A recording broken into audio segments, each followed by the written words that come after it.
All right. I believe we are live. Welcome everybody back to Truth Warrior. It's been a little bit, but man, has a lot of news transpired. I've been covering it on my social media. If you've been following me over on X, you can follow me there over at Truth Warrior Dad.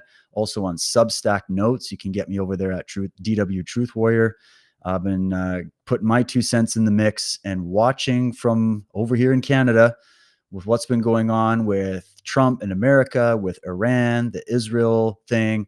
And I've done some presentations on some of these subjects on my Truth Warrior channels. But what I really want to draw everybody's attention to today is the incredibly crucial work that we've been doing over on Unslaved, particularly Michael Tsarion's research that he's brought up. And I've been learning so much over the years. We started getting into this rabbit hole, particularly the subjects we're going to get in today, back in 2016, even before Trump actually won the first term election. We've been covering that over on Unslaved. We've had many guests like Chuck Morris and Trevor Loudon and Chuck Sasser and Ralph Ellis. And of course, Michael's brought his research into the fore about the bigger level, the more ancient occult roots, getting into the history of the Guyonum and the whole thing. We talked about the Islamo-communism, which is the big piece here, I think, that everybody's missing. And so I want to get into that. And Michael has kindly, last minute, been able to join me today. So he's going to be jumping in with me here live. So stay tuned for that. I just wanted to give a little precursor here. And so I just want to highlight the importance of this research, because I feel like what we're going to be talking about in this show today. So don't go anywhere. If you can't stay for the whole live, pause it, come back later, watch the archive. We're going through an incredible amount of information here today that I think is crucial and that's missing from the calculations of a lot of the mainstream alternative influencers out there that right now have a lot of egg on their face. And I think I know where it went wrong. But we'll see as we go. But just before we do that, I just want to say that you can now get Unslaved podcast on Substack. We're slowly adding the archive over there so people can stay on the website, unslaved.com. Or if you love the Substack platform, which I personally do, there's a lot of great content there. It's a great platform. You can now get these episodes over on Substack. You can also follow Michael's personal account. He's got a personal account. Look him up on Substack, Michael Tsarion. He's writing all kinds of articles and putting out an entire book for free on the platform. And he's been talking about all kinds of subjects: psychology, history, philosophy, geopolitics, secret societies, conspiracy research, all kinds of ancient mysteries and things like that. So make sure you go to and check that out. I'll put the links below once we're done the show here. But today I wanted to bring Michael on to help give an overview, because if I think back to the first time we covered this subject of all these alliances that I've been speaking about, I just did a show about this, talking about the alliances of these various groups that all have the same objective of destroying America, destroying the West. We've been getting into this since 2016, and it would be impossible for us to summarize all that research in one show. But I thought, wow, the timing is perfect right now, given the events that we're going to be discussing with Iran, with Israel, Palestine, with Trump, with America, what just took place, the return of the king in Iran, this New York mayor candidate that is basically a Shia Muslim that's going to get put into, or allegedly being put into the mayoral position in New York, always backed by the Bernie Sanders and the AOCs, which is once again more evidence of this secret handshaking business going on behind the scenes with these groups, the ideological similarities that most people wouldn't spot, but that was spotted on the Unslaved podcast years ago. So there's my little intro. Let me go ahead and bring Michael in, and we can get right into this discussion. And there he is. Michael, thank you so much for jumping on here, brother. Last minute. I know it's late, and we've been doing so much work lately, but to jump in at this time, I think was crucial. And I just want to thank you for opening my eyes to these books, to the research, introducing me to the works of so many people that have been shouting the alarm on this. And I can't believe how many people have missed this. They have missed this piece. We're talking the Steve Bannons, the Tucker Carlsons, the Candace Owens, Dave Smith. You got all these comedians and whatnot informing the American public right now, because the American public knows they can't trust CNN. They can't trust the fake news media. And so they went to the alternative. And now the alternative is now demonstrably loaded with people who are just either completely way off in their analysis, and there's probably reasons, or there might be some funding or some fifth columnist action going on in this alternative network. And you were the one to talk about this years ago when it came to the conspiracy research movement. So many things I've just thrown on the table there. First of all, welcome, and thanks for doing this with me. Hey, it's a great pleasure. Thank you very much. I'm topical, and yeah, it's been something I've been into for years. And you're quite right. It still hasn't reached the public, the truth of it by a long chalk of what's been going on. So it's always good to get an opportunity to cover some of the less known facts. And you can't rely on even the right-wing media. They're no closer to the truth than the left-wing whack jobs, which is very sad. You would have thought by now, the people you just mentioned, Tucker Carlson, Steve Bannon, you would have imagined that that type of person would have been bang on. And I was really disappointed to find out that they're not. And of course, this will impact not just Middle East politics. It's going to impact what happens in America, because these pro-terrorist jihadist sects are alive and well. They practically run Britain, and have done since about the 70s, and have a huge traction even in America, because, as we know, there's internal enemies as well as external enemies. And so posturing, like when you had neoconservatives, who I think actually meant well, I think they had a grasping and understanding to a degree of the threat of Islamic jihadists, Islamic extremism. They had that peace, but they fought it in lands abroad with far too little intel on the history. And so that was basically a botched job.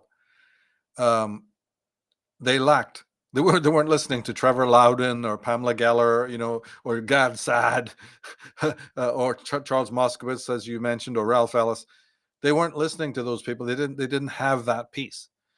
And so you got then this arch neoconservative cabal moving. And as I said, then you had pushback on that from ordinary rhinos and the left. You even had a massive pushback in Israel from the left. You still got that, right? Benjamin Netanyahu and the conservative Jews over there, Israelis, have this pushback from within, and we have that in America. These are enormously, misinformed leftists. Well, I mean, most leftists are misinformed. That's how they managed to be. Liberalism was overtaken, it's a whole separate conversation, by these progressives and Frankfurt School types. So there's so many factors to this. But the way to pare it down, and if people had read the people I just mentioned, they would know this, is the history of Islam itself and what was going on. We've talked before about the fact that the Gutenberg press, which published the Bible into English, wasn't even around until 16th century, 1500s. Well, Islam has already been going for nearly 800 years by that time, and their Quran was read by everyone. So Christianity, as far as it reaching the public ear, was already on the back foot. It had been reserved for the Christian priestly cabal. If you want to call Christianity, it didn't even reach the people except in the most mutilated form. And even in the 16th century, do you think everybody was literate enough to read it, even though it was technically now possible to get hold? No, it wasn't. And the priests made sure that when the first Bibles were printed, they were chained to the lecterns. Still, it took until almost, can you believe this, the 19th century before people, ordinary intellectuals in the world, in Europe, had access actually to read the text and to critique it. It was still off the table. Great minds. I could list David Strauss. All of these sorts of people were professionally assassinated when they then, after reading the Bible, started to talk about the Christian myth. This actually goes back to the 1800s. And it was completely taboo then, as it is in later centuries, right? But the point being that the Islamic world has already burned into their brain the Hadith and all of the other, scriptures of Islam. Burned into their brains. Centuries before the Christian word was even able to be critiqued, let alone understood. And then the role in Islam of Jews and Christians is a whole other story of oppression and imperialism and murder. Then if you move up into the 20th century, the whole forming of the state of Israel and what was there before it, this nonsense about Palestine being owned by Palestinians, all of this nonsense, or the Jews have stolen the land. Stolen land from who? If you know anything about history, you'll know that that land was a part of the empire of the Ottoman Empire. It's called an empire because it wasn't theirs. They invaded it. These are the Turkish Ottoman Empire. Does anybody know even what that entails and who ran it and where it came from and the internal feuds that made it? And then the fact that what we call a Palestinian or any kind of Arab tribesman of the time, they were told to live there by the Sultan of the Ottoman oppressive, murderous empire. You didn't claim land to own it. There's no blood rights or inheritance. You were told, hey, guys, you are going to take that land. You live there. You do your sheep herding and, we apportion you there and you'll do as you're told and you'll live where you're told. Choice is not a matter. There's no Palestinian had any rights to any land. It's a myth. So then you have to ask yourself when you know the facts. Oh, yeah, and then later when it was made available, through the Balfour Declaration and things like that, it was purchased just in exactly the same way that California was purchased legally and properly by America from the Mexicans. But then you say, how come I don't know that? How come that's never been taught? Well, we should know by now. Look at the state of Harvard. Hasn't it all come out to the public ear? What is the state of education in America? So there's that piece now. You weren't told it because you were never meant to hear it. This is all based on a need-to-know basis. And most of people, while they're following P. Diddy and the Kardashians, they're not picking up books on the Ottoman Empire, are they? They couldn't care less about it. And they're watching PBS and NPR to get their headlines, or the gutter trash of CNN. See, one thing leads to another. These are all dominoes. Who's going to pick up the chain and find out what's really been going on? And so, unfortunately, this is not just a matter that indicts the ordinary person. It's right up the political ladder, the totem pole. The people in the senior positions of government don't know any of this history either. They bought the doggerel. They bought the surface idea. And this is the same with the Clintons and the Bushes and all. Why do you think that Biden and Obama pacified Iran for all these years and gave them billions of dollars to facilitate? And why is it even more sinisterly? You have so-called conservative podcasters and influencers, people like Mark Dice, Paul Joseph Watson, and others of their ilk, absolutely contradicting themselves on a daily basis by taking the side of these alarmists and even preaching this anti-Israeli gospel. Don't you know that by doing that, any educated person can see your petticoats? Because the two people I've mentioned and the other ones like them are on paper, when you look at them from an American point of view, meant to be conservatives. In fact, some people would even call them far right. Maybe that's too much, but they were conservatives and they're on the right, allegedly. But don't you understand? By telling you that Iran is a good guy and has no ill intent and is just some faraway war 7,000 miles away, they're aligning themselves exactly with the extreme left wing in Israel. Now, do you not spot the contradiction? Those left-wingers, whether they're in Israel or America, hate the two people I've mentioned and their ilk. So what is going on here? Somebody's got their wires crossed.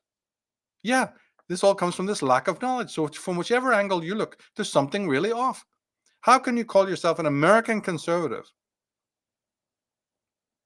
without this knowledge of Islamo-communism? How can you go that wrong? Well, maybe you're not going that wrong. Maybe you're being funded by the very underground group that I'm talking about.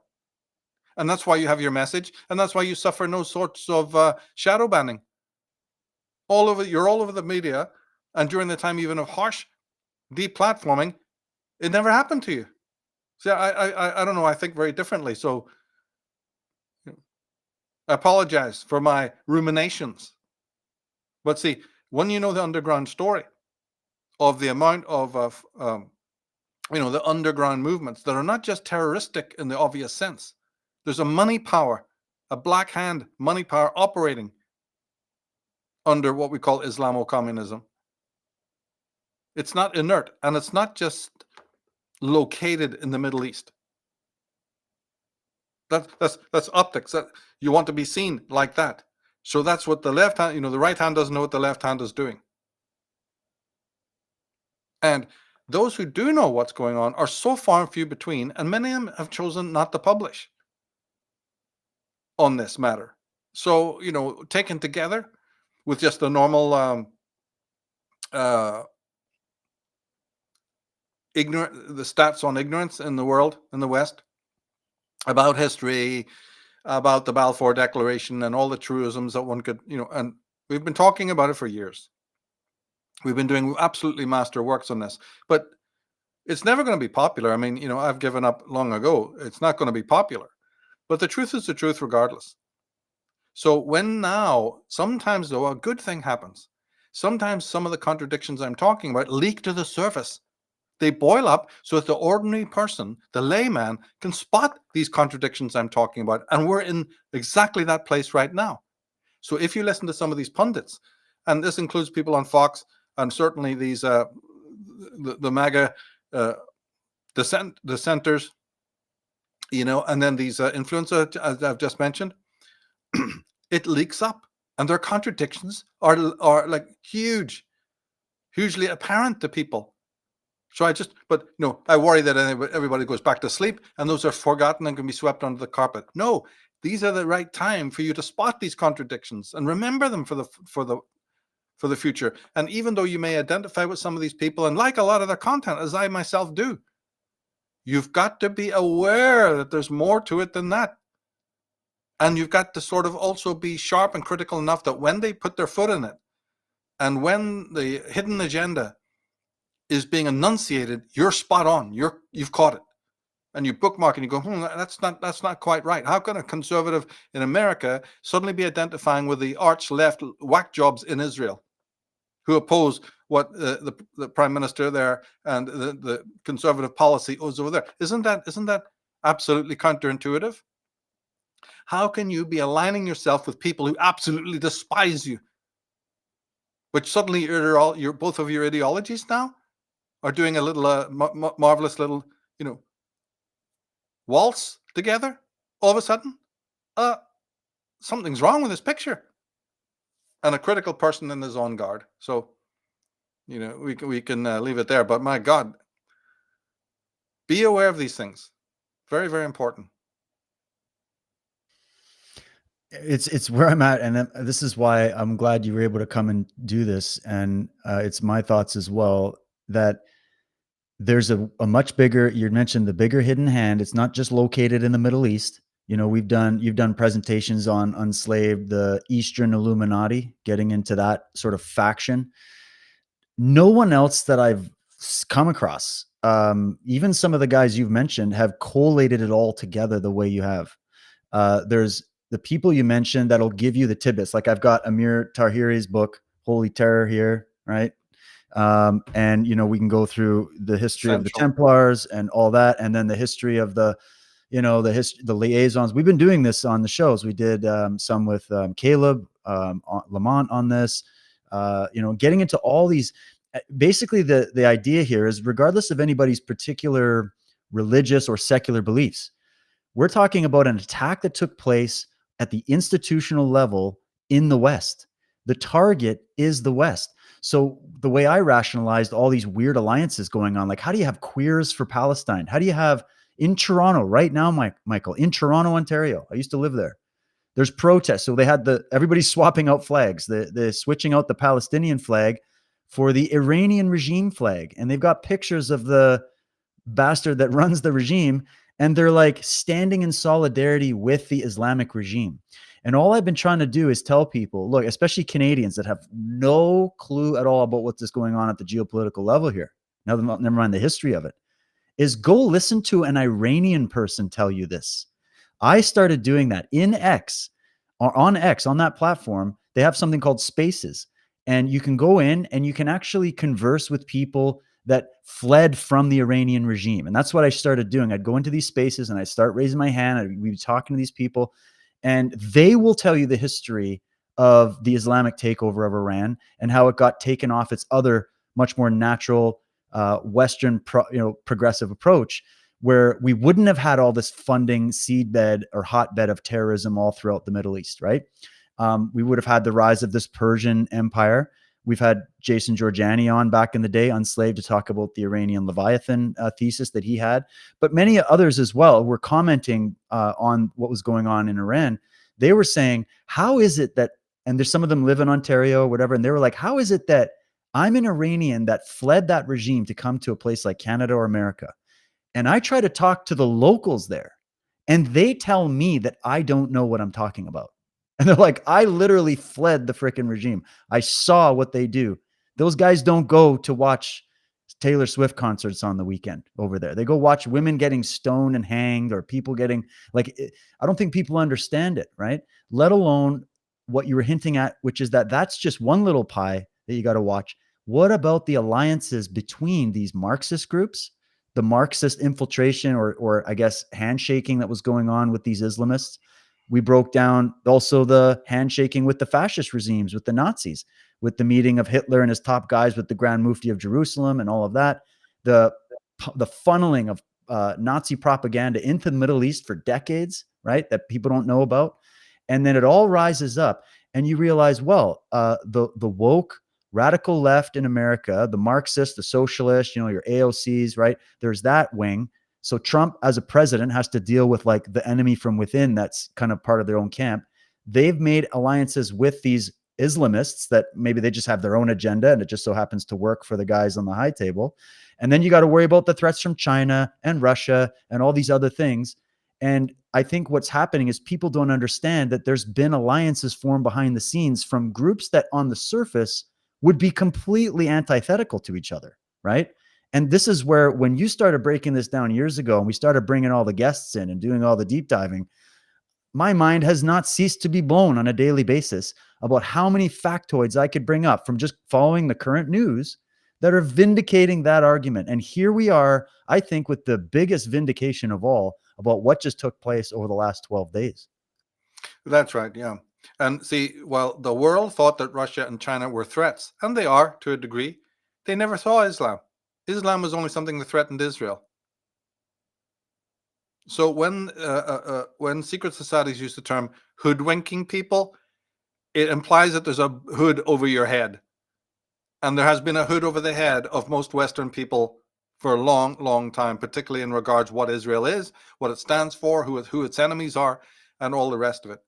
And so the loud protesting voices, the lady doth protest too much, in the form of these influencers, is still attempting to frame a picture of Israel that's utterly false. It's so widespread and it's so insinuative that most people can't think outside of it and have absolutely zero intention of trying to see outside of it. The thing that you've just done by going to a source online and chatting with these people, that you mentioned, is something that nobody bothers doing. That's the real research. And then a picture starts to form. What is Islam? What are its own internal rivalries? How is it hijacked? That after the Second World War, everyone knows about Operation Paperclip, in which Nazis were found in Uruguay and Paraguay, and this boys from the Brazil concept. Okay, but how many of you knew that Egypt was flooded with ex-Nazis? And how many of you know what Nazism really is? And that the word fascist is not as far away from communist or socialist as you imagine. You see? So we're knee deep in mythology. People are still so far away from the truth, and it doesn't make one bit of difference that you're talking about the so-called truth community. That is a laugh. I spit on that. And I've had to have decades. Why do you think we do the work on Enslaved? Because I'm tired of listening to the great influencers in this movement who just don't know what British history or Jewish history or even early Christian history is all about. Egypt and Turkey I mean, anyone listening with a German background here knows that Germany's one of its closest allies is Turkey, and always has been since the days of the Ottoman Empire. If you go back to the First World War and before, Turkey and Germany and Turkey, name me one person who can explain, listening to us right now, why they can explain that connection. Why was the Turkish Empire friendly with the Protestant German in the First World War, the Kaiser? Wouldn't that mean that maybe both of them were opposed to the British Empire under Disraeli and maybe the Russian Empire? See, right away, you're into things that nobody can answer. What's the role of Armenia in all of this? I'll just give you one anecdote about the Sultan and the Ottoman Empire. Yeah. So while the focus has been on China and Russia being the big threat, and that more obvious Bolshevik type of, Mao version of communism, your eyes were taken off the far more sinister form of Islamo-communism, because these Nazi ideologues who never saw arrest and were very wealthy were welcomed by people like you rightly said, the Grand Mufti of Jerusalem. Not just him. You can see pictures of him sitting with Hitler right now. Just type it in. Hitler meets Grand Mufti of Jerusalem. And that alone should smoke your conventional understanding of history. What the hell can Islam have to do with Nazism? Well, you'll still never crack it until you understand what Nazism itself is. And it's not, or what fascism is. It's a form of socialism. And it's one that appealed to the Arabs and the Turks, who were fighting each other for centuries. They have nothing in common, except that they happen to live close by. And before the discovery of oil, remember that thing, oil? Look, they hadn't discovered oil in the 1930s and 20s. This all happened in living memory, by the way. Your Saudi Arabias, your Emirates. When do you think they discovered oil? Do you know how recent it was? Before that, these people were camel herders and very little else. And they were made up of tribes that butchered each other, brothers, cousins, whatever. And the British Empire tried to bring some fucking order to this nightmare. And the Turkish Empire had it under control in exactly the way that later Saddam Hussein had these mullahs under control and these radical groups. Take Saddam Hussein out, which this idiot Bush did, and you let them run riot. Everyone, people of sense knew that this would happen. The same way that when you took the Shah of Iran out of power in the 1980 under Carter, this is what caused all the mayhem you've got today, and a great Aryan culture. And by the way, they are high Aryans, the Persians. High Aryans. Understand the meaning and the depth of that word? And what kind of an empire had to be suppressed? Was a danger to the British Empire? And why the greatest British agents were put into it? That they are responsible for the mess? They are responsible for funding radical Islam? And when the moment the Shah was deposed, in comes the Ayatollah Khomeini and his radical gang, funded by British money. Funded by what at that time would have been the proto-Islamo-communists that have been around, as I say, for a long time. They had to take out Iran, and they've done it until today. They're still not, until a new prince is put back, the Shah's brother, the Shah's son, we're not even close to the real solution at all. But as I say, these ideologues, these Nazi ideologues, with their socialist agenda, that's the key, go over to Islam. Now, when they went to Islam, it wasn't the older Islamic community that really made sense of anything in those days. It was the youth. And so what you have are several groups. One of them is the Pan-Arabic movement. You can look that up. And the Pan-Turkic movement, sometimes also known as the Young Turks. All of this stuff can be looked up online. The Young Turkish movement, the Young Turks. Now, these were originally the Young Ireland, Young Germany, Young Russia. These are all left-wing communist groups under the leadership of the Illuminati, under Giuseppe Mazzini and a whole host of people that nobody's ever heard of. So what's the point of mentioning it? You have a program yourself you made called The Occult History of Communism. I suggest people start with that. So but what people again don't know is that this had moved east into the Near and Middle East. And the Pan-Arabic movement, remember I said Arabs and Turks had been fighting each other for years, and this is particularly true before the discovery of oil. They hated each other. And what you now know as the kings and princes of Saudi Arabia are just the winners, the ones who butchered the most of their own families to become powerful. They weren't aware that they were sitting on billions of dollars of oil and all this. Just giving you a little background. And the British didn't even realize it for a while. And this was all going on while Israel was being, founded, and the Israelis were given this land. So after the Second World War, the Nazis went out and were welcomed by this Arabic group who had already been softened towards socialism from the First World War onwards, and maybe even from before. It's a long story. We're trying to abbreviate it here. But when the Nazis went out, they collaborated. Many of them have learned fluent Arabic, and many of them even converted to Islam. This is a story you're never meant to know about. And they were treated like royalty. Because, as I said, from the beginning, not the beginning of the Ottoman Empire, but from the moment that the 20th century began, there was a close collusion, right, around the time of the First World War between Germany and Turkey. Remember that.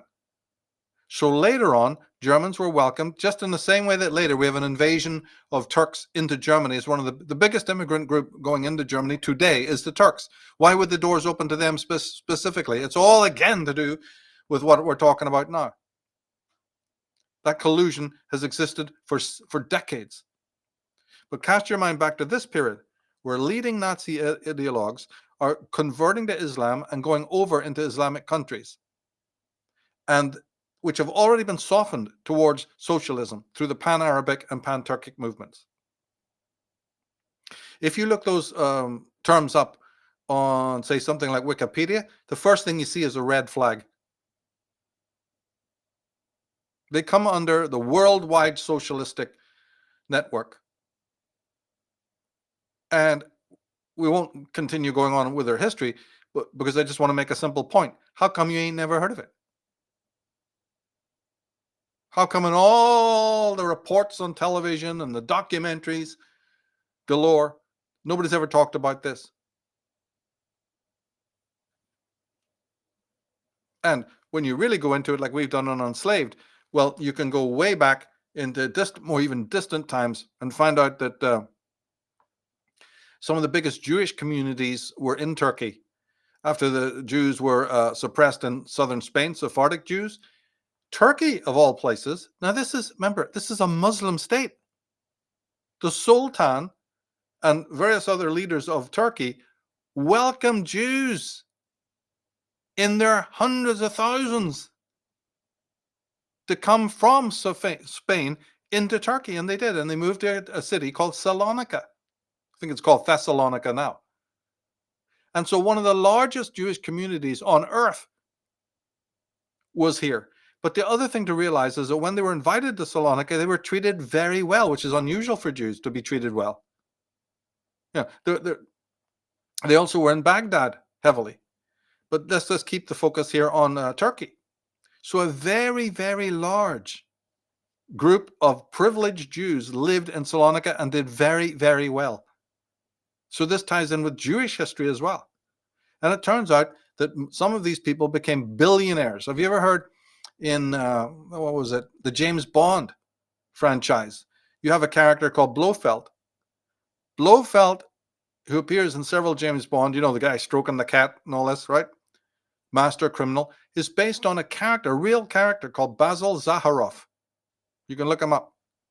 And he is just one of these billionaire arms dealers, underground figure from Salonika, from the Turkish Empire. Turkish Jews, another thing nobody's ever heard about.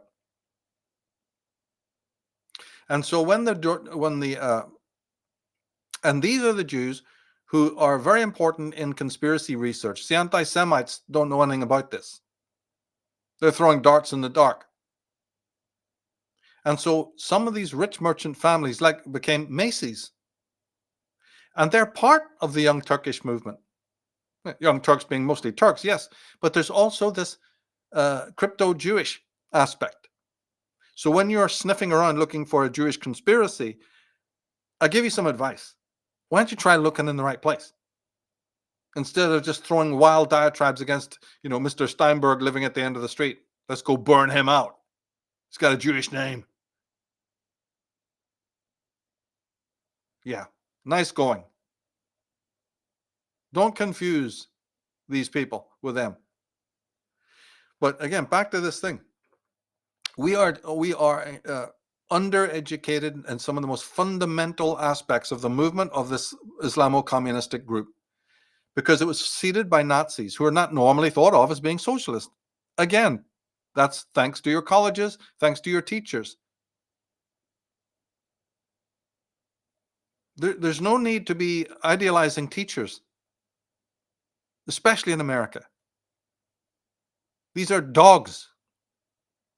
It's like when Bill Hicks said, if you're a marketing guy, by God, and blow your brains out. I convert that and say, if you're a teacher, at least lower your eyes in shame of what you've been teaching kids or what you've not been teaching them about their world. Now, this hand has been operating. So while all the focus is on what Israel's doing, and Israel is this, and Israel is that, Israel's not your problem. Israel has never been your problem. In fact, Israel is closer to the group that knows what the hell I'm talking about to a degree, and has been at least trying to do something about it all these years. Talk about picking the wrong horse. You've been riding the horse backwards as well. But even outside that, even if you don't happen to like Israel, or you have this thing again, look, it wouldn't even matter. Are you on target when it comes to what Islam has been doing in your lands, in the West, and its agenda? And the answer is no. If you had been, Jimmy Carter would never have got rid of the Shah. And we probably wouldn't have even got rid of Saddam Hussein. We would have tried to bring him to the table and negotiate. But Halliburton wasn't interested in that. And the Carlyle Group wasn't interested in that. And the neocons, although I think that some of them were good, well-intentioned, in the end, no, their agenda just doesn't work. And so that was a colossal mistake. But that mistake wouldn't have even happened had the Shah of Iran been allowed to be kept in place. Because when that happens, let me just explain it in simple Disney world language. If Iran had have prospered as a nation in the area, in the region under the Shah, and had been more, kept modern and Americanized and westernized, what do you think the shithole of Palestine would have looked like? Or Iraq, or Qatar, or Jordan, or Egypt? They barely can cut it now. And by the way, it's a little bit popping up just how useless Iran is now militaristically. I mean, that is a fact that's on the table right now. They never were a major military threat. A lot of loud gas coming out of the mouths of some of the most fanatical people on planet, infected by Islamo-communism. I hope I've made that clear. But they've never been anything like a militaristic threat. That's why they need underground terrorist organizations to murder people, ordinary folks. They're doing it right now in Israel. They don't target military establishments. No, they like killing women and children. Get it? But had the Shah been allowed to raise Persia to its heights, even half of its heights of what it could have been under his rule, I'm afraid that it would have made the balance of power so different in the Middle East that what passes for countries and nations today would have looked like miserable shitholes that they really are. That couldn't be allowed. Now, everything I'm saying has been without the discovery of oil. I'm trying to give you a sketch of a situation that existed prior to the moment when oil was discovered. Right after that, we have another conversation.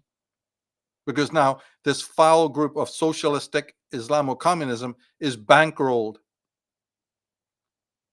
So now when you go to London and find out that there's no white people living there, it's everything, every single brick is owned by a Muslim or an Arab or a Turk. And basically it's the same in New York, and now it's spread right across. Ask yourself how that happened. And then ask yourself, that's a Jewish conspiracy, right? While you're worrying about Jews, there's streets in England where there's not a single white person living. That's a Jewish conspiracy, right? Right? Right? The Turkish barbers, the Islamic grooming gangs, the jihadists, cells that are all over your country. This is all because of Jews.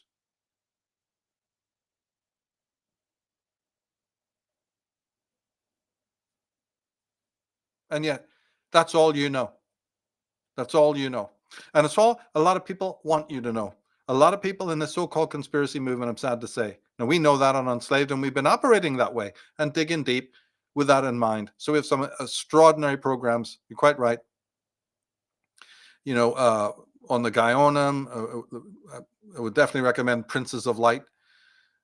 People can start with articles I've done on that. And yeah, Eastern Illuminati fits there. We've done some even recently on this subject. So it's important.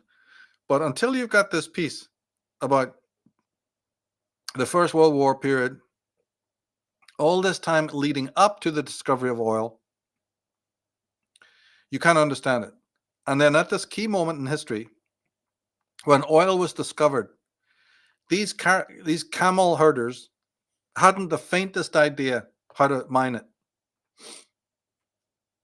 So this is when British companies and later American companies, in other words, white people, Western people, had to go into Bahrain and into these shitholes and show them how to dig it up.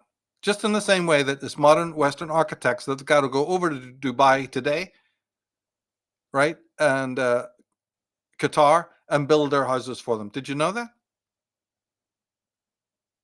Do you know the architectural nightmare that exists over in those countries when they try to do it themselves?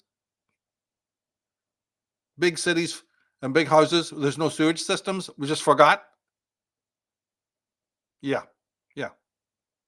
Just go for the photogenics. Just go for the optics. Yeah. Okay. Don't look close up. Well, back in the days of oil, when it was just dawning on them that this might be of value, they had to import Western engineers and Western geologists to help them, process it. Without that, they still wouldn't know how to sell you a barrel of oil to this day.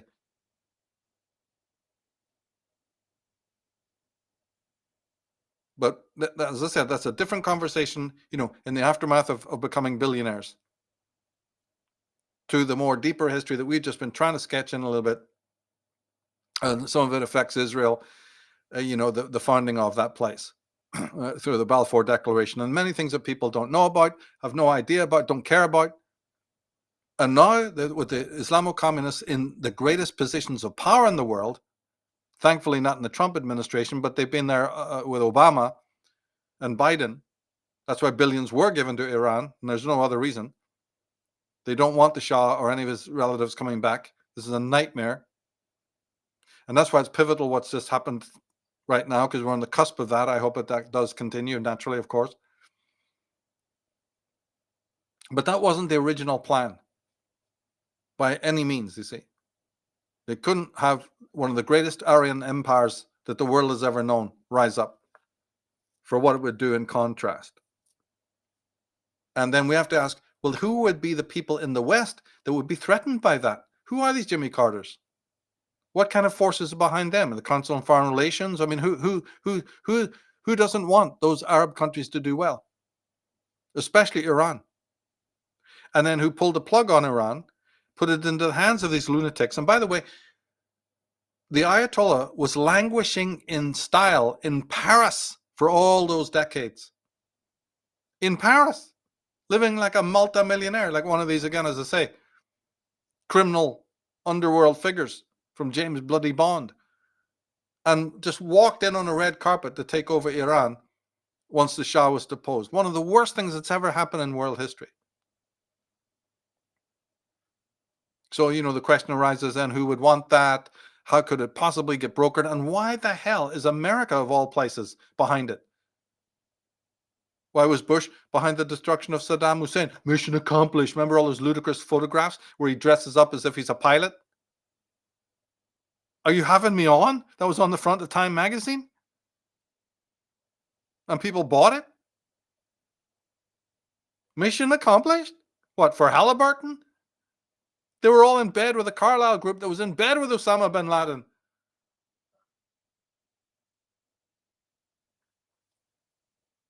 So Gaddafi, Islamo-communist, right? This Ayatollah, Islamo-communist. The leadership of Pakistan, Islamo-communist. And this explains then why the ultra-progressive LGBTQ set in the West, paradoxically, against all logic, is siding with them big time. And you can see it in their protests and in the symbolism they use. That is never, the penny will never drop until you digest the things we're talking about as to how the left can collude and why it is that even some, as I started off talking about, allegedly conservative influencers with millions of subscribers suddenly find themselves doing a waltz with their enemies in Israel. But they're the same. How can that even take place unless somebody's got a screw loose, or there's something I don't know about history? Something. How can left-wing lunatics in Israel be siding with people they normally hate? Conservative pundits and influencers in America. This is just impossible to plug in unless you understand this deeper backstory. Now it all fits together. So, Well, that's just incredible. And just guys, as you're listening, Michael's giving these points bit by bit. We've got it all documented. Okay. We've got all the receipts on this stuff. We've been documenting it for years on Unslaved in long form podcasts with presentations and the whole thing. If you want to get into the receipts and the sauce on this, that's where you want to go. And the one thing that I think we could pivot to really quickly here is the work we did with the interview we did with Trevor Loudon, who's a guy who comes from South Africa, who has a totally different perspective to bring to the West. And it's a fascinating interview in itself. I was re-listening to it this morning. I've got a few clips to go through, but the one thing I want to show people is he did a film. He actually did 2 films on this subject. One was talking about, I think it's called The Enemy Within. Okay. We've been speaking about that forever on this show too, about the enemy within. You got the deep state, right? Shadow government. Well, what's it made up of? What kind of people are part of that? What's their agenda? Who are they in bed with? You're getting a crash course right now. But Trevor Loudon made a whole documentary in 2016 on the cusp of the first Trump election, and the fate that would have suffered America had Hillary made it past, with her promise to, all the promises that she made to basically keep the 16-year plan of destroying America going. Meanwhile, dressing it up, making it look like the Democrats are the real patriots. We're the real Americans. When you look at their ideology, you look at how their states are run, and it's completely the opposite. So he points out these contradictions. And so very quickly here, I want to show you guys the trailer for this film, because he kind of summarizes some points. And I know Michael will be activated after this, because there's some good stuff that he brings in. Let me just quickly bring it in here. So this is the trailer. I recommend everybody go and check it out. You can get it online. The sources are there. But let me just go ahead and bring this one in here. Here we go.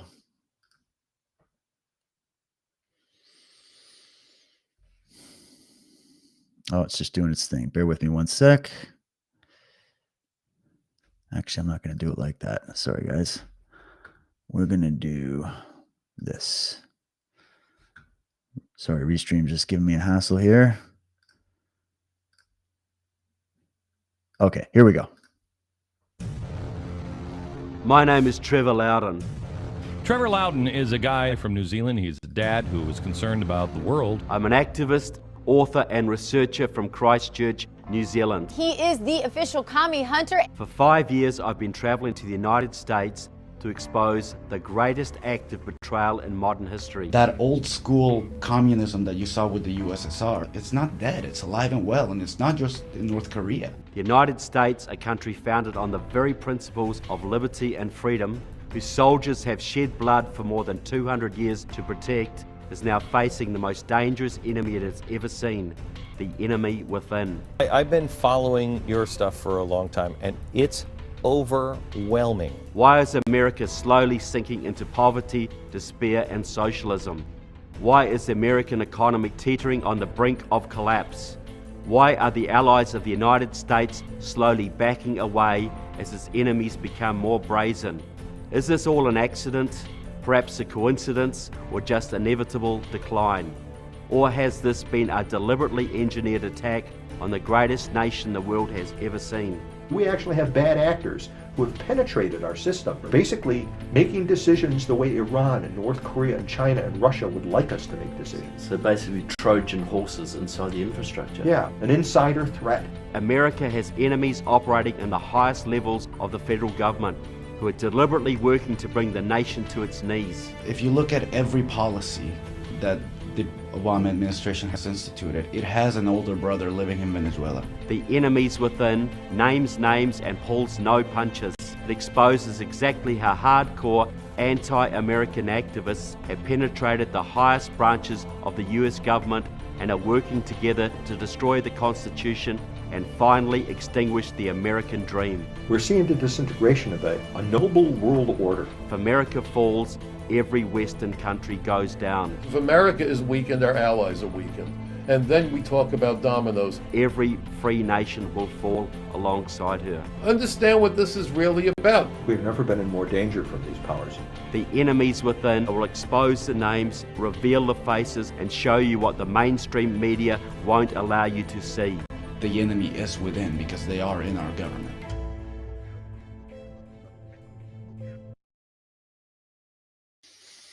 So there you go. Quick little trailer. I was watching the film this morning. Guys, it is earth shattering. And it was made in 2016. And then Trevor went on to make one about how there's enemies within the church, which gets into the work Michael has been doing forever. He wrote an article called The Red Papacy, which I'm going to link to this one that everybody needs to read, about how the Catholic Church was infiltrated by this socialism as well. And so, you know, we also did a great interview with Trevor back in 2016 on Unslaved. It's featured over on Substack. You can go and check it out right now. You can go on unslaved.com and watch it right now. And it is just amazing because of the time that we did that interview, how many things Trevor talks about in that interview that have actually happened, like little predictions that he was making that happened, how they went after Trump, what Trump would try to do to stop it, what they would try to do to get him back. It's amazing. And then the way he lists the backstory that, Michael, you've been breaking down here is just incredible. So just sort of first reactions to Trevor's work and that trailer. Well, I love the man's work, and it was so great to have him on. We will again. And Pamela Geller, Gad Saad, there's some good writers out there. I recommend all his works and his films as well. See, when I put this first out on YouTube, we were shadow banned. So America doesn't want this information out. Not from him, not from anybody. And so that's why we had to do the work on a private platform. That's why Enslaved got created, by the way.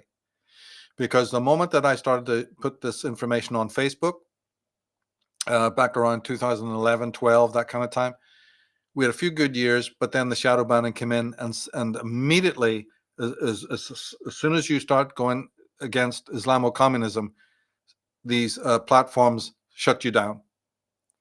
And so in 2016, you and I discovered this, and we had no choice but to go private. So on those platforms is dynamite. On unslaved.com, you will find the real McCoy. We've been hunkering down on it, not just doing it spasmodically, but doing it very, very systematically, recommending people like Amir Tahiri, and slowly going through their work. but Trevor was on, and it certainly, highly, and of course Charles Moskowitz. We've had him on about 6 times. Very important to understand his work on left-wing anti-Semitism, and all of the different things we've done. So we're very proud of that catalog, and it is all on Substack as well. People want to join up through that means. But the shadow banning shows you that, just like Loudon is saying there's forces in America that are absolutely not wanting you to know about this. So they keep your focus on Israel doing this and Israel doing that and all of that, and they keep your focus on China and Russia. And if these countries happen to do something that looks like it's good optics, then the whole media, including the so-called conservative channels, go for it, so that the consensus is kept. And by constantly pulling the rug and just using the daily headlines to shake you up, you just don't have the time, you see, to step back and look at it in a bigger way. And so for many, many decades, way before even Reagan, we've been kept in the dark about Islamo-communism. What we call neoconservatism is a very poor antidote to it. It was a first attempt, Well, some of them were well-meaning in that sense, but it was ultimately a big fail for numerous reasons we could go into, right? But it was the closest, at least, America's ever been to being vigilant. Let's put it that way. But it was paltry. It wasn't enough. And also, it was made to look bad by a media. A media won the day there because they only skimmed the surface. And they didn't really want to show you what the truth of it was all about. So this is where, of course, there's a deficit then, in terms of the popular media and what popular people know. And then part of the agenda of this group that we're talking about is to release a torrent of anti-Semitism online. The advent of the internet has not helped this cause, because through Facebook, TikTok, and just the media the internet in general, the anti-Semitic message has gone out and been highly mobilized. Now, it turns out that there's a Russian connection here as well, because what people don't know is that, remember you hinted earlier about the right wing, what's Right. laughingly called the far right. The actual far right is funded by Vladimir Putin. So once you, if that's a bucket of ice water over your head and you come back to your senses, if you can swallow that. But the other beloved group that Putin and the Russians adore are the Chechen rebels. They're Muslims. Muslims make up almost 70% of the Russian army. They're a huge factor in Russia, right? And all that Soviet missiles, that were slightly out of date or whatever, he's been pouring it into the Islamic terrorist groups. I think the amount of nuclear weapons that he gave them, sold them dirt cheap, and this would also be to Pakistan and Libya, by the way, but to the Chechen rebels. And then it's a black hand. It's like I told you, this is underground. And so Islam is funded to the teeth in terms of large ships and these nuclear weapons that they didn't know how to use them, obviously. So Russia sent experts to Pakistan to teach the scientists there how to assemble these parts for the nuclear weapons. So it's not that Iran and other places weren't doing it too. It's a long circle, though, that starts in Pakistan, ends up in Libya, at least this was in the past, and then comes to places like Iran. So it's more complex than the media lets you know. But basically what it means is that any Islamic underground group, especially in Palestine, Yasser Arafat was part of this whole cycle, they can get their hands on nuclear weapons, all right, if they want to. It's a huge threat. And behind it is Vladimir Putin. So if you really want to point at the Russians, again, as I say, by all means do these things, but do it right. And if you want to point at Jews, go ahead, but do it right. Know what you're talking about so that innocent people are not blamed or attacked. Okay? There's more history behind this than people know. So just realize that if you see a neo-Nazi group today, a real neo-Nazi, a real far-right group, they have been mobile since the Second World War ended. It's been communist Russia and people like Vladimir Putin who funded it. An obvious version of this, of course, would be the story of Ukraine with the Wagner group. They're all Nazis, but they're funded by the Russians. You see, there's an example, just one example. But if you think that's the extent of it, oh, do you need a lesson? All the neo-Nazi movements in the world, wherever these skinhead groups, wherever they rise them up, are funded by Russian money. Just to let you know that piece. But side by side with that, Russia also funds the Muslims, the jihadists. There's a tie-in because it's Islamo-communism, and it's been active in our world right outside your door, and you haven't known anything about it. And then when somebody like Loudon or Geller or anybody else jumps up to try and paint you a picture, they're automatically suppressed. So you've got to go out of your way, you see. That's what the message is to the public. If you want to educate yourself, and by the way, I'm giving you a sketch here. Everything we've talked about is merely the surface story. On Enslaved in the Future, we have several projects to get done, but when we have, we're going to be going into something absolutely central. I mean, absolutely groundbreaking in terms of this. But I don't want to go into it now. But it definitely corresponds with exactly what Trevor Loudon is saying, but it even adds pieces that they don't have. And it's research I need to get to in the proper time, in the right way. And it's so radical that, of course, you need to do it right because it's just groundbreaking. But this is part of the story. And it's a large story that goes back to early times, to the times before oil was discovered, right? And then the policies of people like Disraeli and Churchill and others in terms of what do we do with these Arabs? Well, it turns out, as I said, and I just gave you a little sketch there, that before oil was discovered, the youth were absolutely 100% infected by communism. So this would mean after 1917, we didn't have communism before that. You had sort of Fabian socialism or something different in the 1800s. But by the early 20th century, and we have this Bolshevik revolution taking place in Russia and all of its subsequent propaganda, did you know that it was influencing the hell out of the youth in Arabian and Turkish countries? And even as far away as India, which is one of the most communist countries on the planet. Did you know that? There wasn't a single teacher in the entire continent of India that wasn't a Marxist. Since the period we're talking about right up to the present. So it's not just China and North Korea are the bad actors. If you really knew your stuff, you'd know India is one of the most Marxist countries.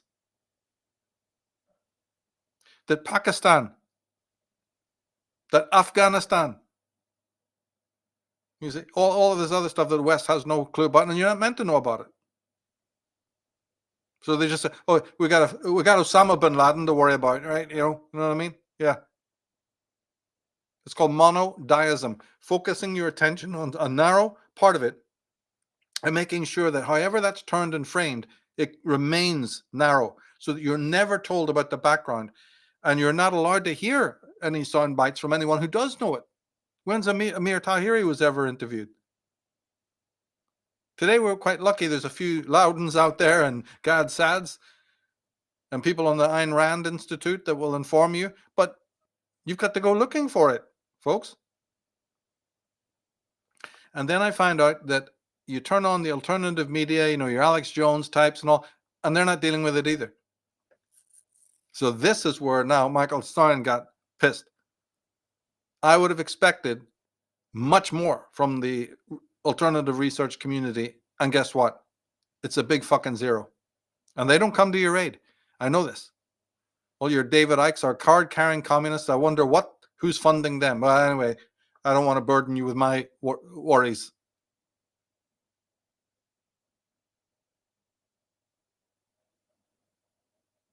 We won't go there. But it just turns out, but as I said, there's more to get into about this story.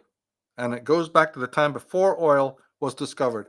And then when you have these sick ideologies that maybe without the discovery of oil, you see, they were intellectual. And it wasn't everyone. They just didn't have the traction. This was for students like from Harvard today. This level of Marxism, merging with marrying with Islamic teachings, right? It's a study. How did it happen? Well, it did. But obviously, it only appealed to a couple of cranky, weirdo progressives of that day. It's never going to catch on. But then something happened that changed the geopolitics of the world, and that is the discovery of oil, not just in one Arab country, but in many.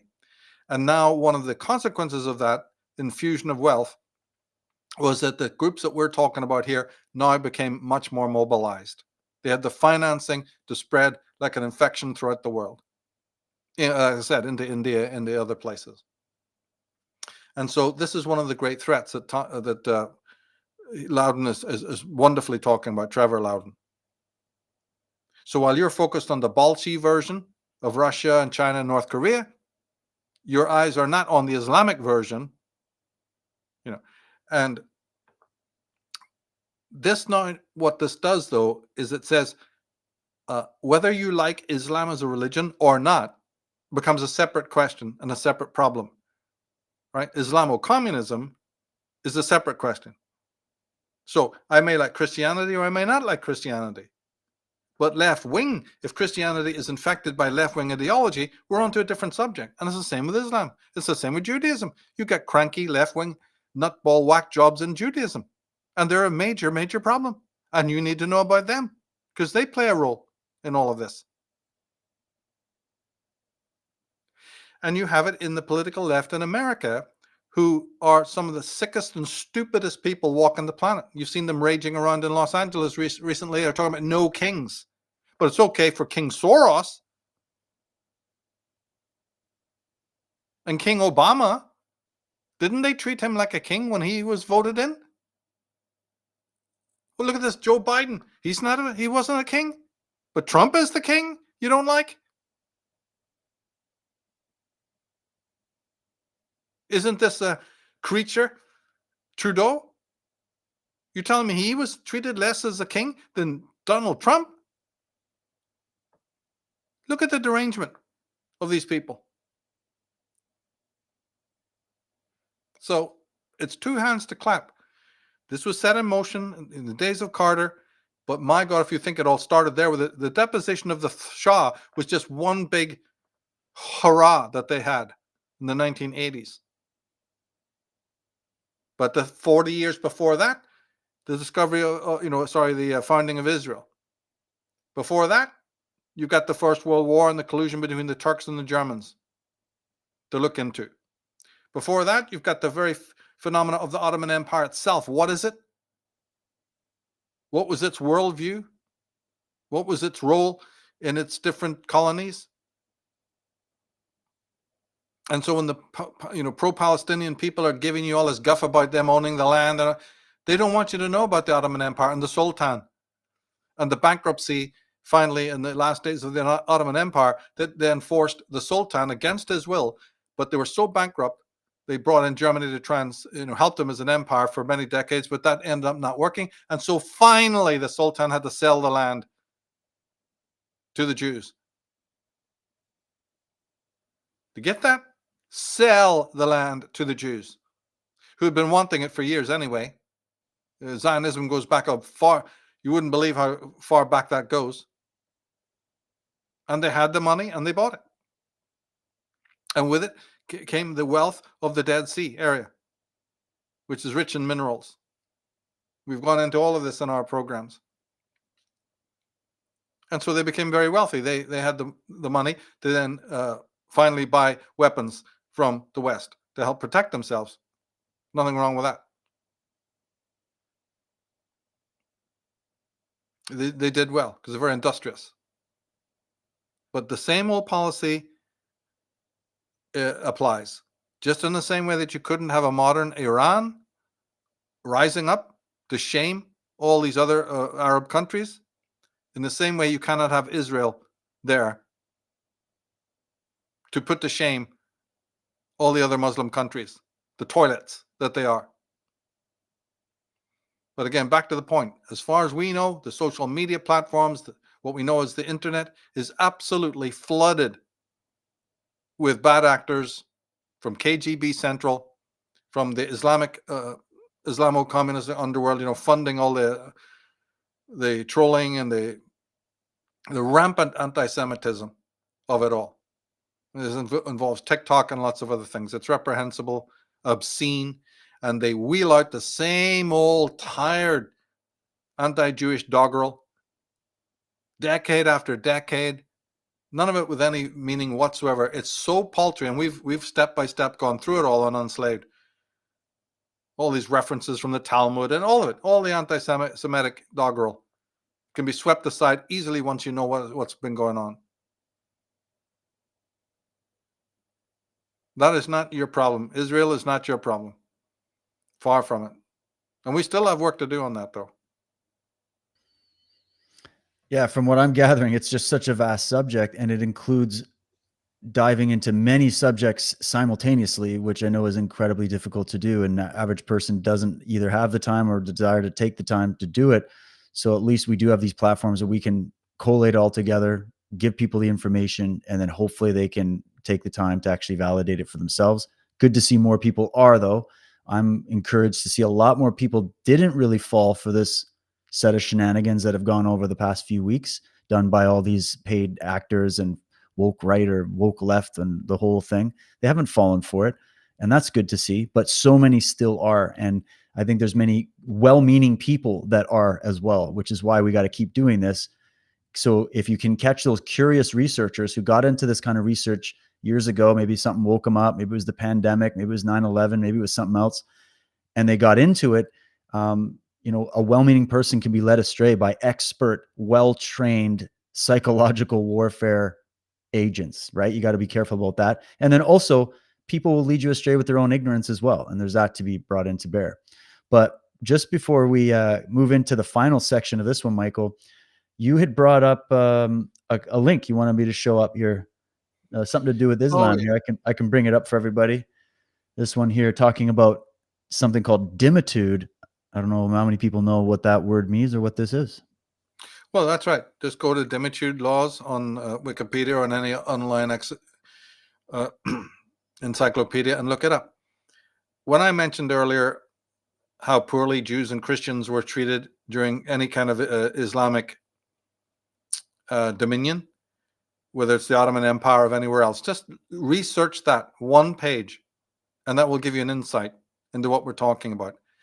And when you get this, when you understand something about the way Islam has treated both Jews and Christians down through the time since their beginning in the 8th century, never again, ever will you take the side of any Muslim or Islamic group, like you're having the LGBTQ and the progressives and the Democrats, right? All of that will go once you know the facts. When you know who your real enemy is and how your people were treated for centuries,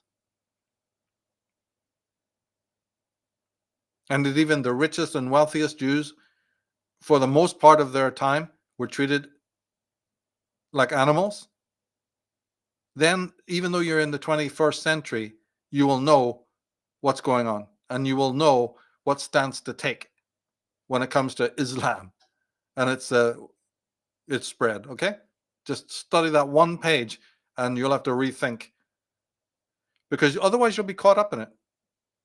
They have released onto the world their experts, these burqa wearing Ilan Omars and AOCs, as you mentioned, to again bamboozle and hoodwink.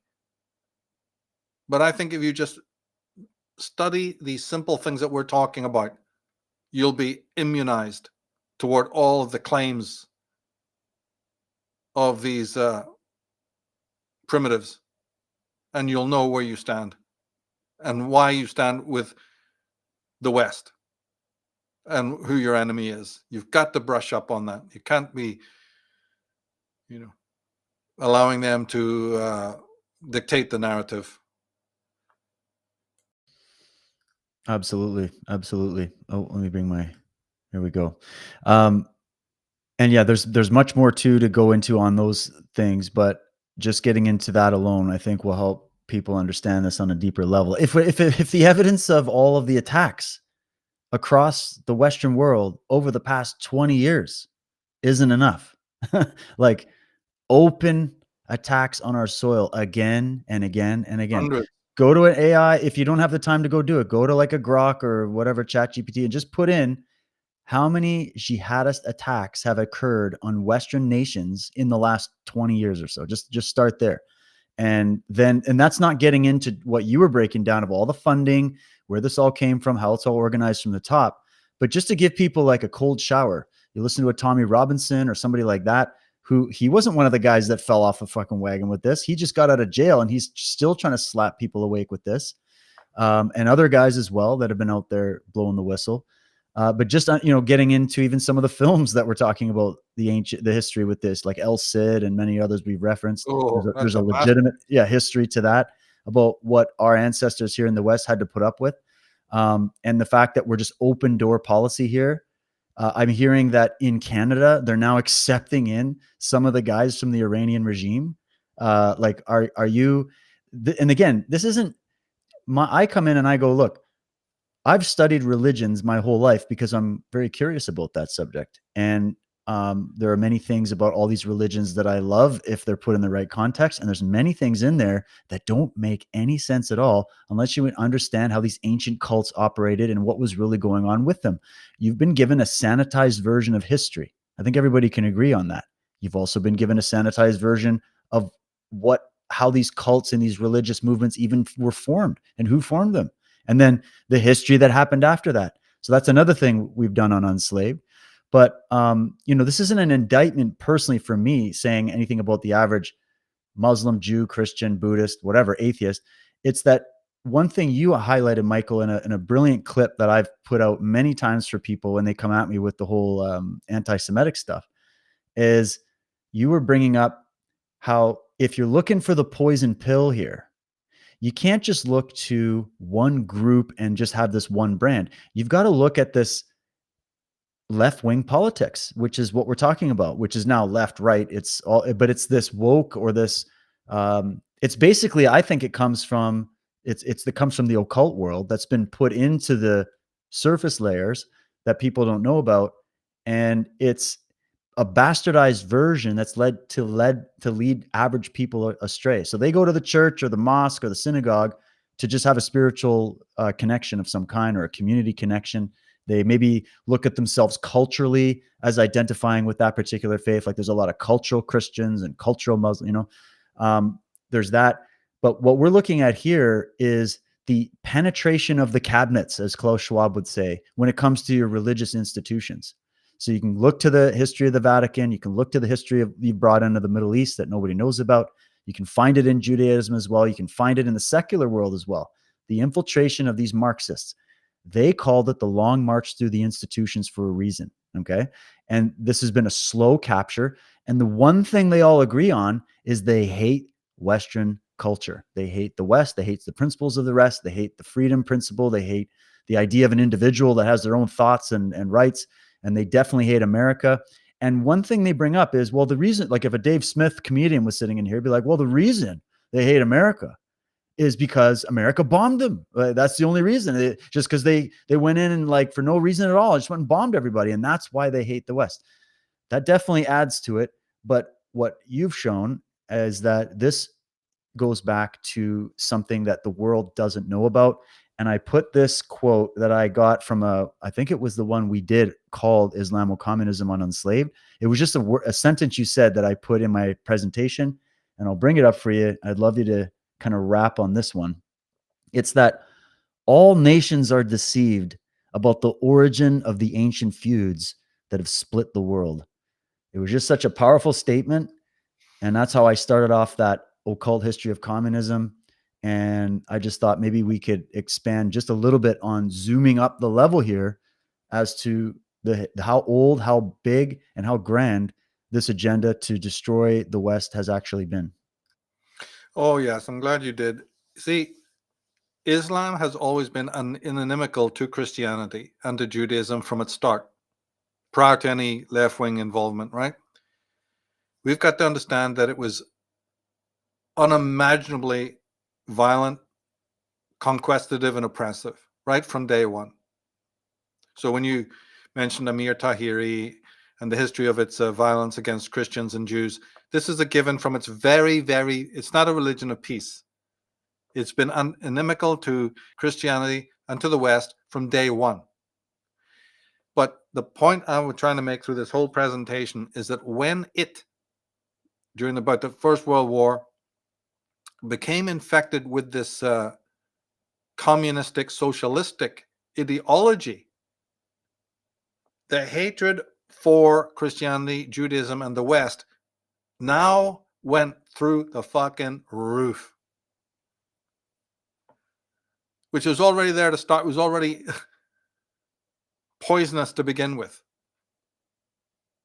Now, you combine it with progressive thinking. It's all the plan of the Illuminati. Now, around about the Berlin Wall fall, scrolling forward to 89, 90, 91, this is when a lot of things got mobilized, to which the neoconservatives are trying to react. Once you get it into perspective, what are they reacting against? Is because now that the hardcore Bolshevik type of communism has been found not to work, it's crumbled under its own weight, it's proving impotent. The forces at B said, right, but we've had in the background this phenomena, this other monstrosity called Islamo-communism. They also had, of course, as we know, the cultural form of Marxism, which they're going to unleash. And that's how they'll poison the Democrats, the liberals. But that's not the only form of attack.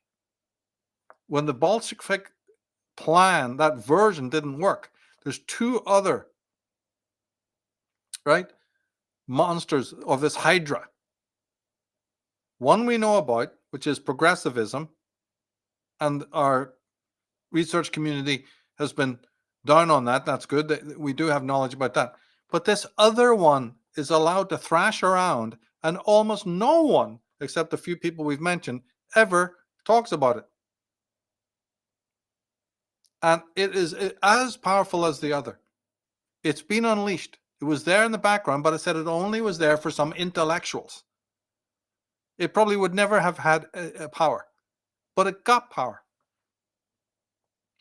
And when these Turkish ideologues were allowed almost free access into Germany, they joined the universities there and start spreading, it from Germany and Hungary and other countries as well. In India, they were given full power. In Pakistan, full power. In Libya, all the rest of it.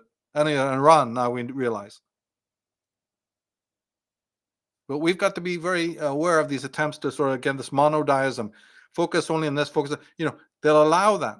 So we hunker down. And neoconservatism understood towards the Reagan and the end of Reagan period, groups of people in America, some of them well-meaning, started to realize what I've just said. And they said, right, we're going to have to come down violently. We've got to do something about this. It was understandable. Okay? And it's not difficult to see why this was thought of as a solution. To just go out there and spread the American empire. They didn't see any of the downside of it. And that it would maybe even weaponize these jihadist types of groups. But see, I knew about this way, way back from living in Ireland. My parents were Marxists. and also started to notice how everyone who supported the IRA were running around with these, Palestinian headscarves and waving the flag. And so, of course, one has to notice, what's that all about? Oh, and then you dig deeper and you find out that, wait a minute, the IRA are getting all of its weapons from Libya. What? You see? So slowly you discover this whole Mazzini plan, that there's more going on. And then you watch the punk movement, the anarchist movement, all pro-Palestinian, pro-PLO, and you see the graffiti, and you see the murals, and you see the marches, And so suddenly, somebody who's an anti-Marxist like me starts to question, why are these Irish nationalists supporting Palestine and supporting the Muslim cause? This doesn't make sense. I thought you didn't like oligarchs, right? The Arabs are some of the richest people in the world. What, it doesn't make sense again. Oh, but then you work it out. These are champagne socialists. It's what you're looking for is the socialistic element. You see, so slowly by being in Ireland and noticing how it works, you peel off the surface hype, and you get to realize what's really going on.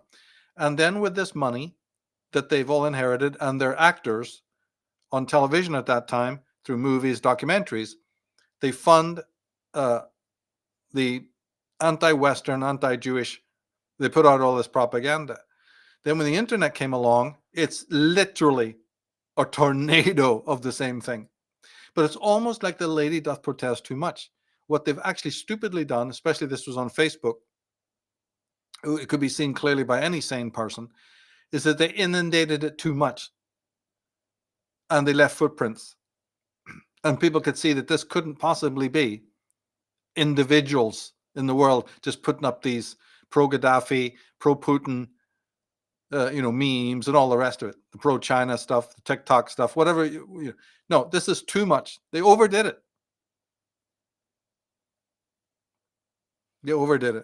And so this caught on. And now we have court cases in which Mark Zuckerberg has been openly, this is on the congressional level, been accused of being a Chinese agent, and that Facebook is nothing but KGB Central, operating out of the China. But again, be very aware to even widen that out.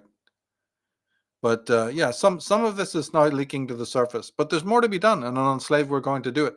There's pieces I wish I could get into. But, we'll have to hold back on that right now because, again, it has to be done systematically. It's so earth-shattering, you see, that to do it in just sound bites is simply not going to work.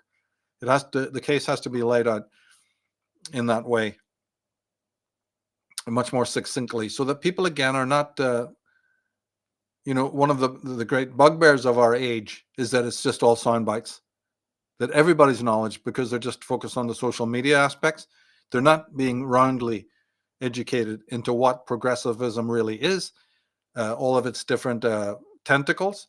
So we try to bring to the public, the names of the authors that can help you here, to save you time. Go to their websites, watch their films, watch their videos, and read their books. Build up a little library of their works.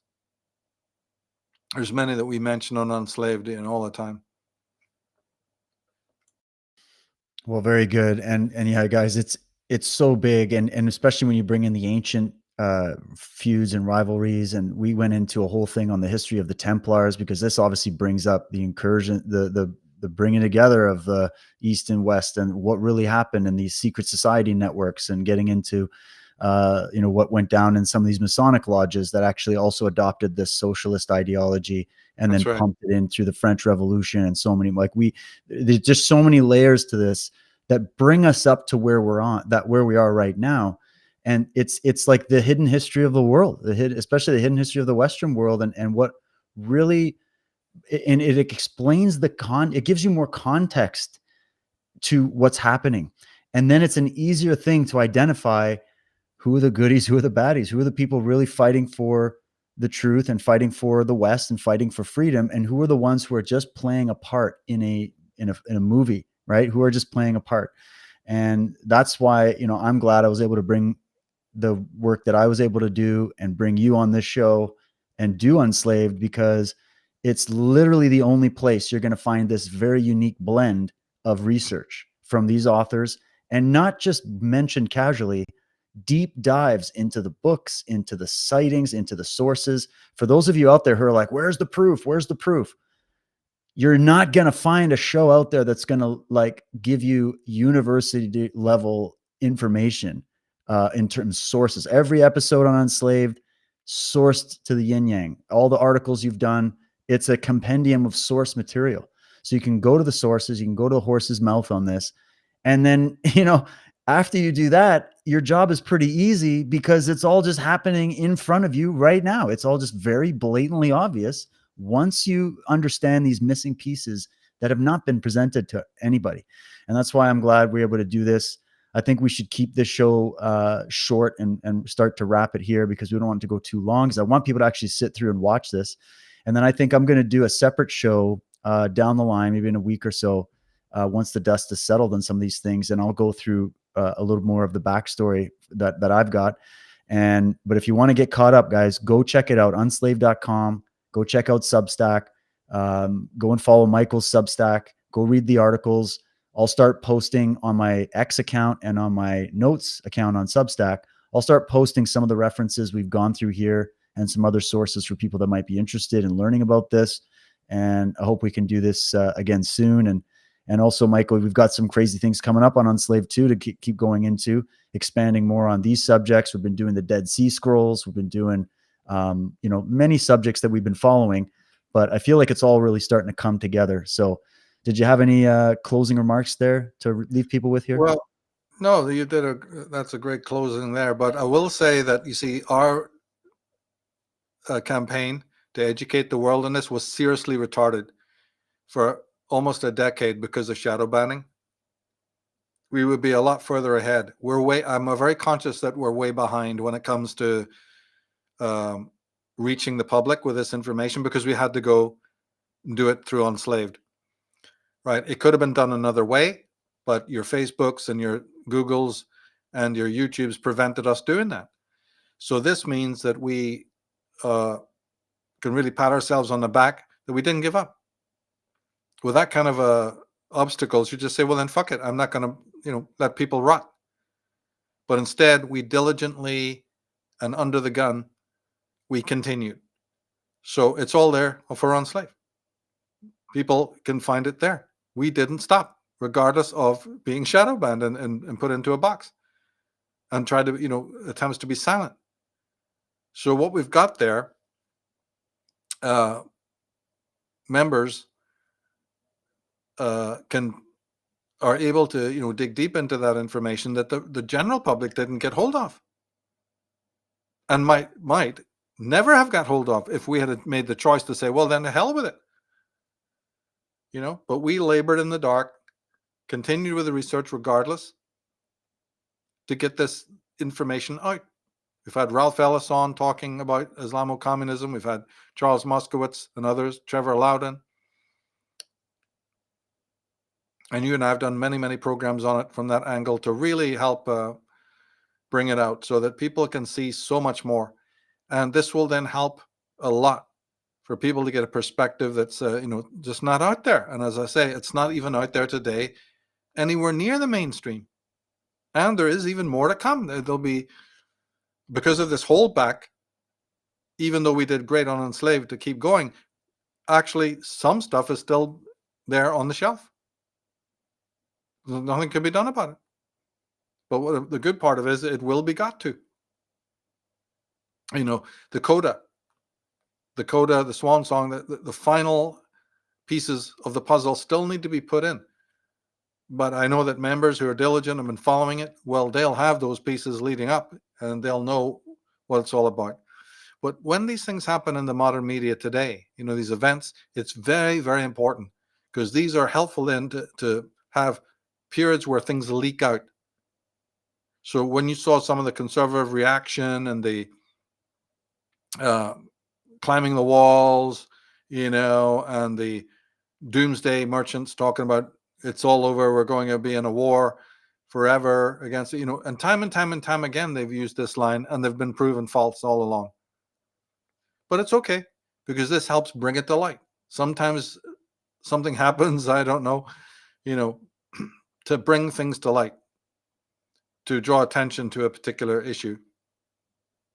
And we can be grateful for that, to spark interest again. And people saying, yeah, I don't think I've been given the whole of the truth by the media. And on that, you can be absolutely sure. It'd be wonderful if they would interview the people we've mentioned, and go into these subjects, but they don't. So you're lumbered with, having to do it yourself. So on Enslaved, we've made that job a lot easier for people to be able to do, and we totally know the history and how this stuff plays out in real time right now. It is a problem. This third branch of the communistic agenda is as important as progressivism and cultural Marxism. It is a creeping disease, a form of creeping death. And if we're not alert to it, to stop it, to push back at it, the West is imperiled. And you talked about this latest thing with the mayor of New York, being possibly voted in. Think of all of the different Islamic candidates that are now running that are mayors in London, including the mayor of London, and the president, the prime minister of London, this Richie Sunak, and all these people, all over, in Bristol, Brighton, all over. It's just, do you know how many mosques there are? The most common name in Ireland is Mohammed, the most common boy's name. People are worried about a Jewish conspiracy, and the most common name of a boy in Ireland is Mohammed. Okay. Carry on. They're just going to say, oh, the Jews did that. They're setting up, they're going to destroy the West using Islam. And that's their... Right. No, that's why we've got a fight on our hands. We've got to counterbalance that and bring people back to sanity. It's hard work, but somebody's got to do it, right? Somebody's got to do it. That's right. Well, well done, and appreciate you again joining in last minute. I want to thank everybody for jumping on. We got a lot of people watching right now, which is great. Please go back. If you missed any part of this, go back and watch every second of it. Make sure you get it all. And we'll be doing more in the future on this. Go check out Enslaved, support us there, and check out the incredible library that we have. As I said in the beginning, you can also check us out on Substack. We're now over there. Loving that platform. Really easy access. You can follow Michael over there as well. He's in the Substack notes, social media, so he's sharing stuff all the time. And we definitely have a lot more coming your way on this show and also on Enslaved. And we'll be covering things as events continue to transpire. So thanks to you, Michael. Thanks to everybody for watching. We'll catch everybody again soon here on Truth Warrior. Cheers, everybody.